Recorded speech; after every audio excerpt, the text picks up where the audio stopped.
Good morning and welcome to the meeting of November 2nd, 2022, which is the last meeting of this council. I'm going to call the meeting to order at 9:30. Members of the public are invited to participate in this meeting of council by accessing the meeting, which is live streamed on our Middlesex Centre YouTube channel, or by contacting the municipal clerk to receive a registration link to join the meeting being held electronically.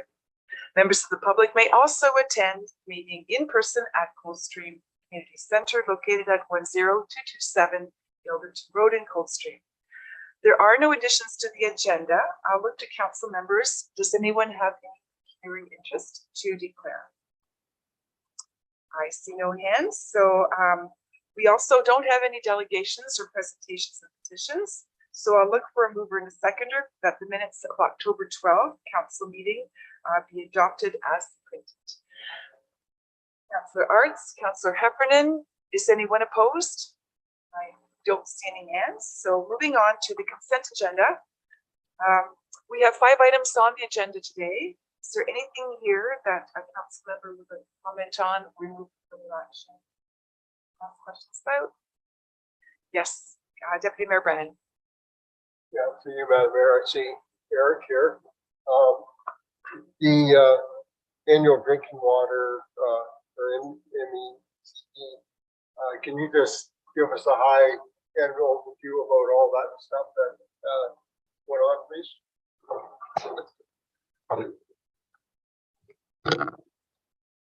Through you, Madam Mayor. So on an annual basis, the MECP comes in, does an inspection of all 3 facilities. They do the Burr system, Melrose, and Middlesex Centre distribution.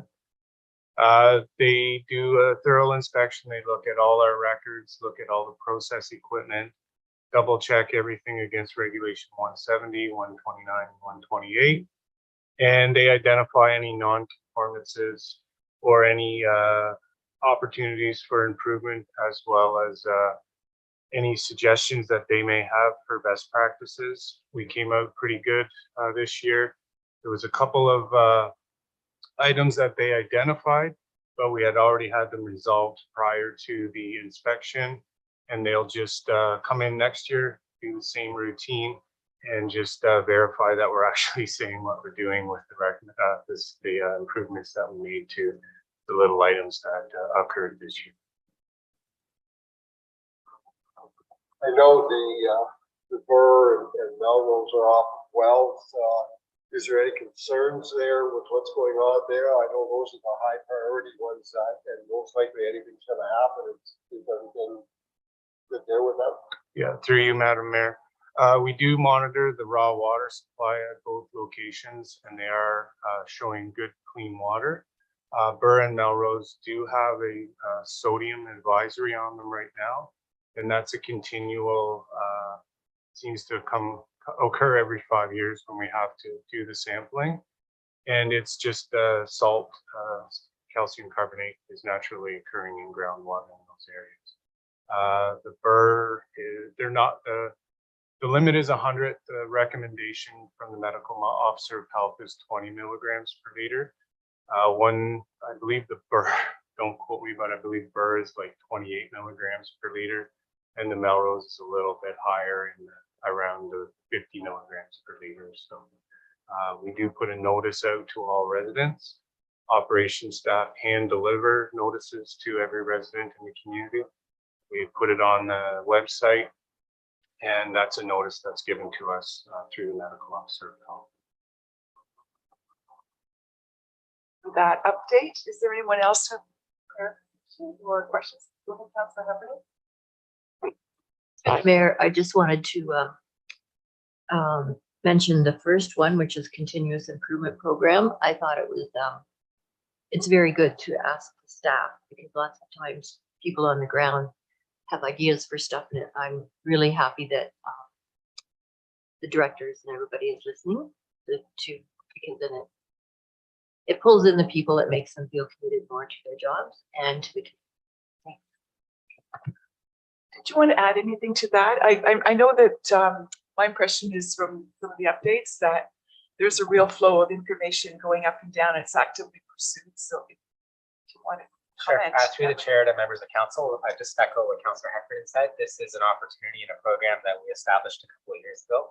And it's really an opportunity for staff to provide information and feedback because they are on the ground. They are their experts of their jobs. So council's been gracious enough to provide a little bit of funding to help support ideas that have come forward over the last couple of years. And the information that's before you lists some of these great ideas that we want to celebrate. Through our all staff meetings that we do throughout the year, we sort of make praise and recognize all the work that staff come out and suggest to us. So we're certainly happy and appreciative of council's support of this. And me as an administrator, I'm certainly happy to see ideas come forward. And it certainly speaks to the culture that we have at Middlesex Center about people to come forward and try different ways to do things. That's the model and the mantra that we have around here. Try something different, see if it works, and try and experiment and we do things for the better. Okay, well, yeah, I'm happy to see that too. You never know where a good idea will come from, so making sure the channels are open. Council appreciates that too, for sure. Is there anything else on this agenda? No? I don't see any hands. We have a motion before us that consent items 6.1 through 6.5 listed on the November 2nd, 2022 agenda be adopted as recommended. A mover, please, and a seconder. I see Councillor Cates and Deputy Mayor Brennan. Is anyone opposed?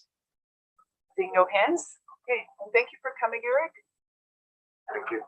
All right, staff reports. This is the big item, I think, today. We have the Community Services Master Plan, and we'll have our Director of Community Services, Scott Ayers, doing that presentation for us momentarily.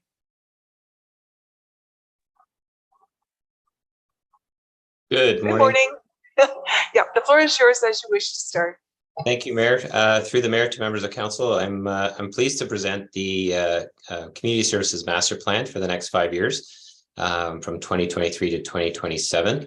As you know, this project has been going on for quite some time. I would have liked to have had this to you sooner. However, just with other projects and pressures of the department, and the fact that this is an internal project, it just took a little longer than we would have liked. But I'm really excited to have this plan in front of you and for us as a department, as it allows us to reset our focus over the next 5 years on various recommendations and items that have come up through this process. As you know, the older master plan that was first adopted when I arrived 10 years ago. We've exhausted that, and a lot has changed over the last 10 years with respect to our community. So we felt it was time to reset that focus and get a new guiding document that we can use for the next 5 years. We did limit it to a 5-year plan. We felt that 10-year window might be just a little too far out there. Things seem to be changing quite rapidly out there in our community, so we felt a 5-year focus was more appropriate.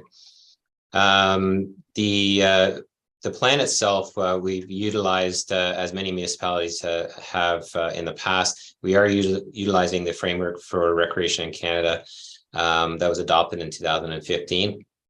We felt that was a positive way to align our recommendations and find the appropriate priorities and goals for each recommendation and have some framework and some guiding document or guiding information behind it. So you'll see that in the master plan that we focused in on 5 goals. Many of the recommendations will sit in one of each of these 5 goals, being active living, inclusion and access, connecting people and nature, supportive environments, and recreation capacity. So we felt that was a nice way to lay out our recommendations and provides us a little more focus. And again, the priorities and the goals are well outlined in the framework for us to use.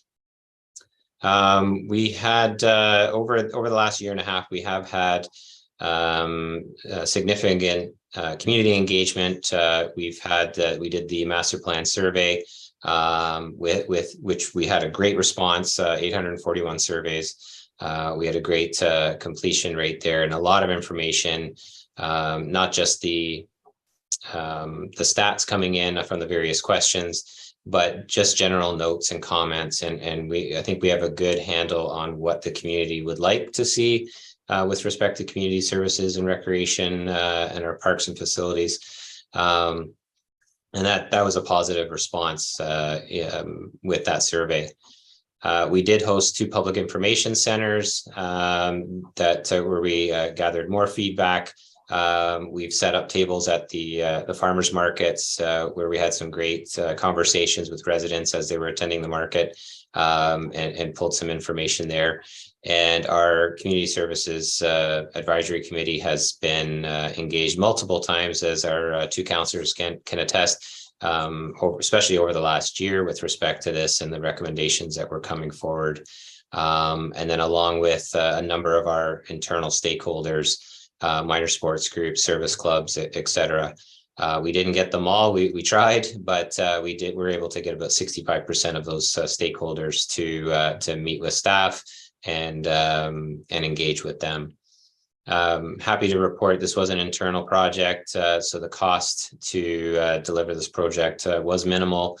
We had a small fee for graphic design work, who I think did a great job in laying out the information for us in a easy to read presentation. So with that, we're really excited to have this project in front of you, and would be happy to answer any questions you have. Okay, thank you for that presentation. I'll look at council then for questions, comments, observations. Deputy Mayor Brennan. Madam Mayor Scott, there, we see a lot of different things in here from people saying the facilities weren't available or the timing isn't right. What is the one main thing that they said that we don't have that they think we should have other than a swimming pool?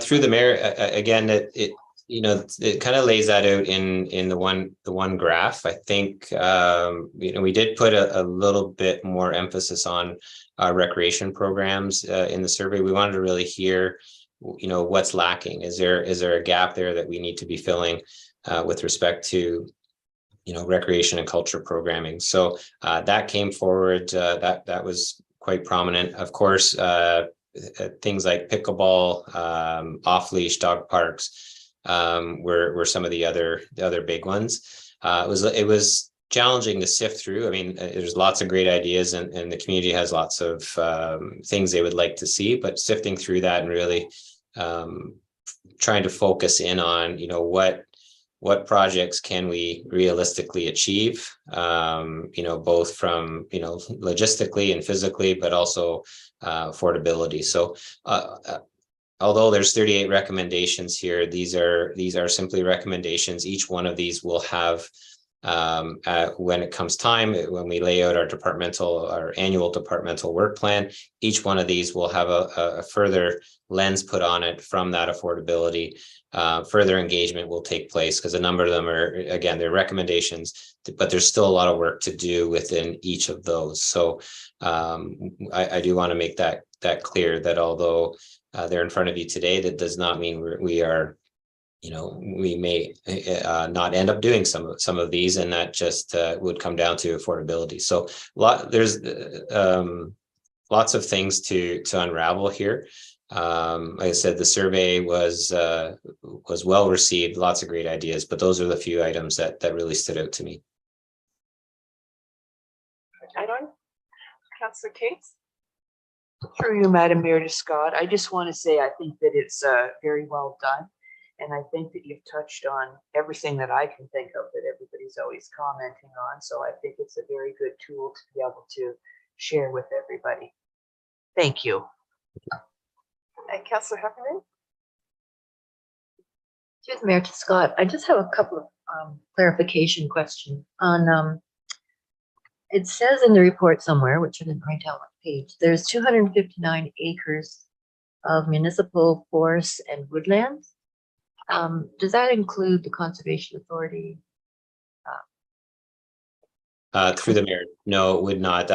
These are municipally owned woodlots. And then the second part is on page 17, in the paragraph above the recommendation, it mentions various trails and the trail network. And one of it, anyway, it says about there's various informal trails, including on private lands. So what are those private lands? Because I've heard a few private lands where the people are not happy because it's trespassing. So I'm just wondering, where are you talking? Well, through the mayor, I think, those will be things like, although they're public lands, they are not non-municipal type trails like the Kamoka Provincial Park. I think there's other woodlots throughout, and I've heard from a few where there is some informal trails that people allow to happen. Let's say Delaware, it happens a lot along the Thames River, in Kilworth as well. So there is a number of these informal trails that, that don't respect, they're not a municipally owned trail by any means, but, people are actively using, and I think I think in that reference there, we're meaning more on the Kamoka Provincial Park lands. When we say private lands, although it is a public land, but it's non-municipal lands. Okay, thanks very much. Okay, now I have Councillor Arts. Through here, Madam Mayor Scott, this is probably more of a comment than a question. We talk about our 259 acres of forests and woodlands. I think the public has to realize, if there's a trail, stay on the trail. If there's no trail, stay out of the woodlot, because they talk about nature and environment and then they destroy it by not respecting it. And also, the #1 killer in North America of songbirds is cats. So if you live near a woodlot, keep your pets on a leash in your yard, and the woodlot is not for them to go have fun in. Thank you. Is there anyone else? Oh, yes, go ahead, Councillor Shipley. Through the mayor, excuse me, through the mayor to Scott. Just, I know Councillor Scott and myself are on the Community Services Committee. Excuse me.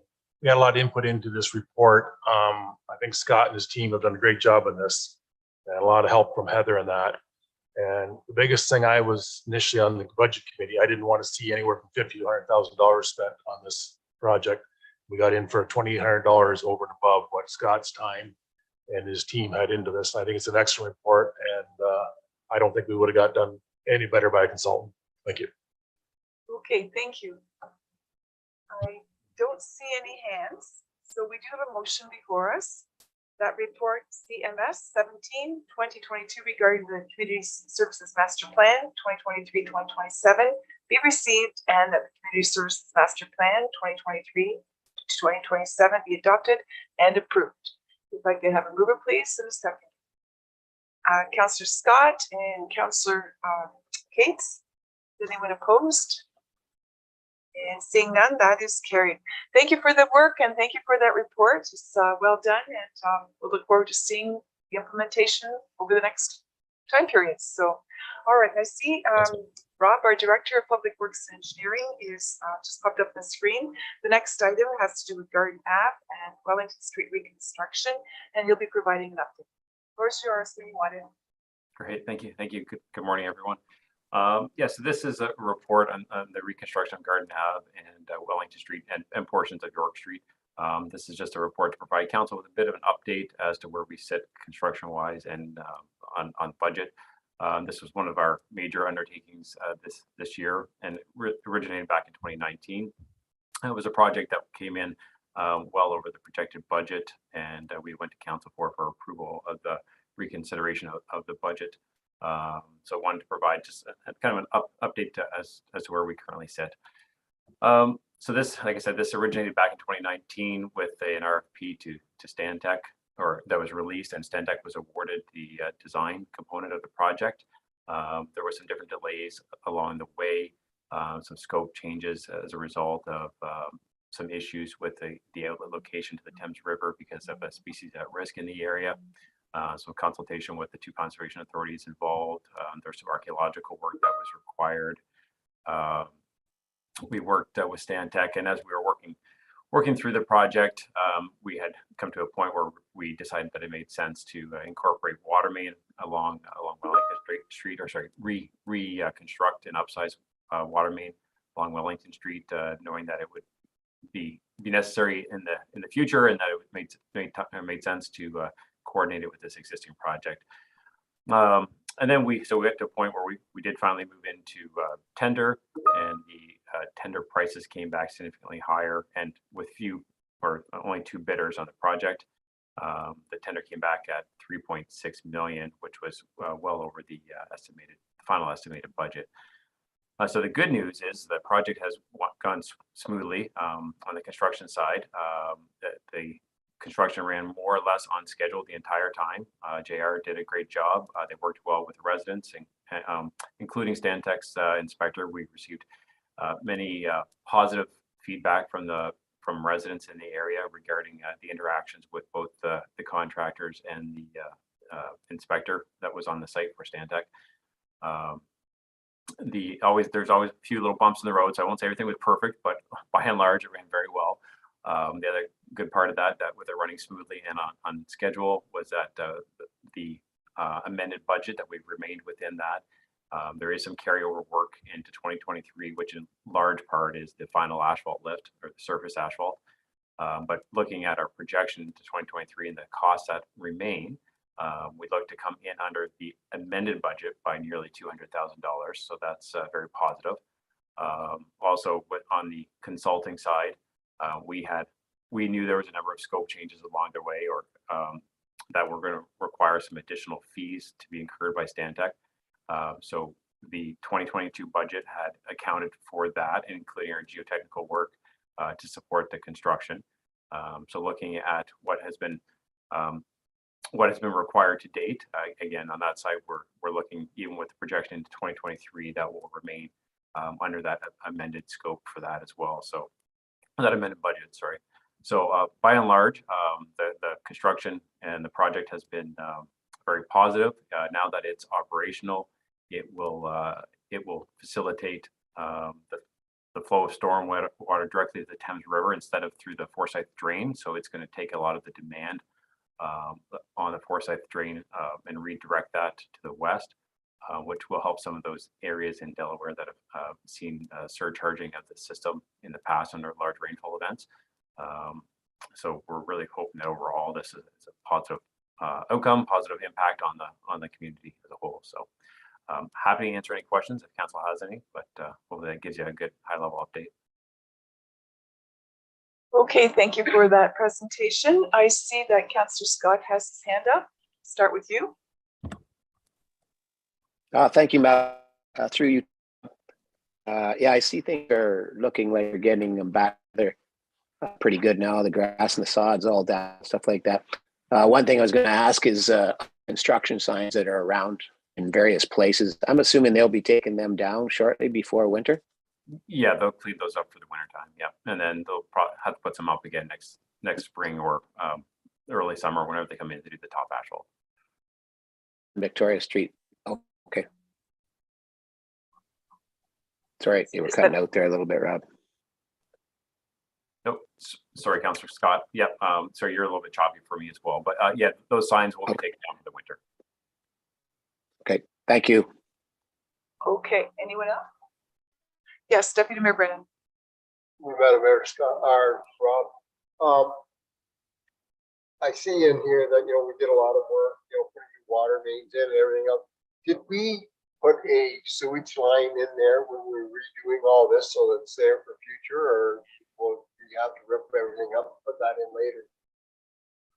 To the mayor, to the deputy mayor, yes. So that was something that had been discussed when we came to council for the amended budget. So the short answer is no, it was not included. It was never part of the original design. Would have loved to put that in. The problem is that we don't have an overall sanitary layout for the gravity system in Delaware.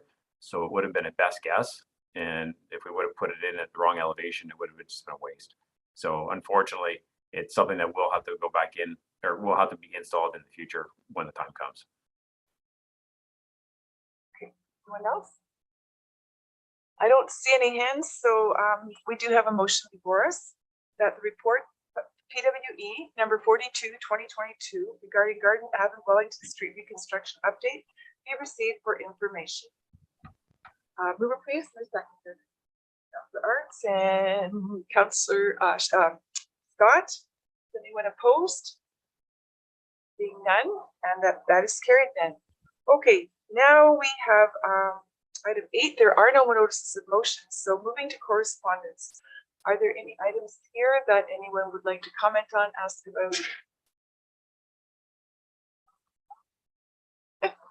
I don't see any hands. I just want to comment and I don't want to steal the deputy's thunder if you're speaking to this, but you'll see that there's the Middlesex County Economic Development document that was presented, I think, at the previous meeting.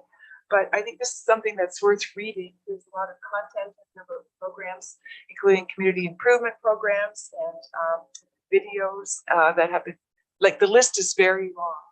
And speaking of videos, actually, I'm remembering now, we have a celebrity amongst us here. I haven't seen it yet, but my understanding is that yours truly, Councillor Brennan's new dairy barn, is featured in one of those videos.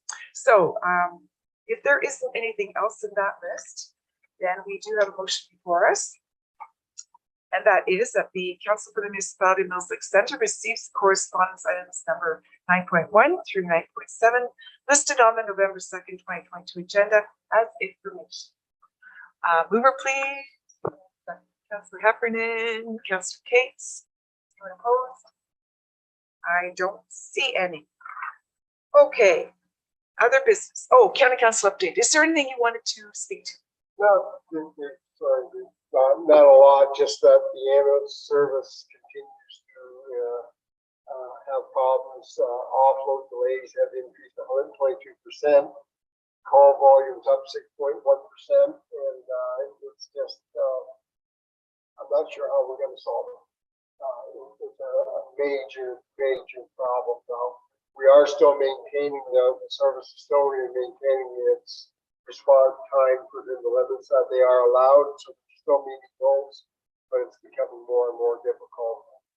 Other than that, that was our second last meeting. We have one meeting left with dual council, but it'll be a very short one, and I'm not sure that's it. That's it. We are lame duck. Yeah. So, any questions for the deputy? I don't see any. Okay. Under other business, we have a motion that for the budget direction, and it is as follows: that council pass bylaw 2021-118 and 2021-117 to establish a tax levy and budgetary estimates for the year 2022 due to a clerical error. Bylaw 2021-118 and 117 contain a tax rate increase of 2.76, not 2.16, as noted in the resolution 2021-364. And further, that council directs staff to apply the tax rate reduction of 0.6% to the 2023 budget. Do I have a mover for that motion, please? Shipley and Deputy Mayor Brennan. Any opposed? I don't see any, and that is carried then. We have two bylaws as printed. The motion before us is that bylaws 2022, number 98 through number 99, be adopted as printed. Mover, please, Councillor Heffernan and Councillor Scott. Is anyone opposed? Seeing none, those are carried then. And just before I move to the final motion for this term, I would like to just take a chance to say a few final words. First of all, I want to start off with a personal recognition. Councillor Scott is away and attending virtually, and I wanted to recognize an achievement in his personal life. The Canadian Federation of Independent Grocers awarded the Canadian Independent Grocer of the Year Platinum Award to BJ's Country Market in Delaware last week. I think it's just wonderful to see this kind of local business succeed, and I want to offer my congratulations to Councillor Scott, his wife Janie, as well as their daughter Jordan McClellan, and wish them continued success. So if you haven't been there, check it out. Well done.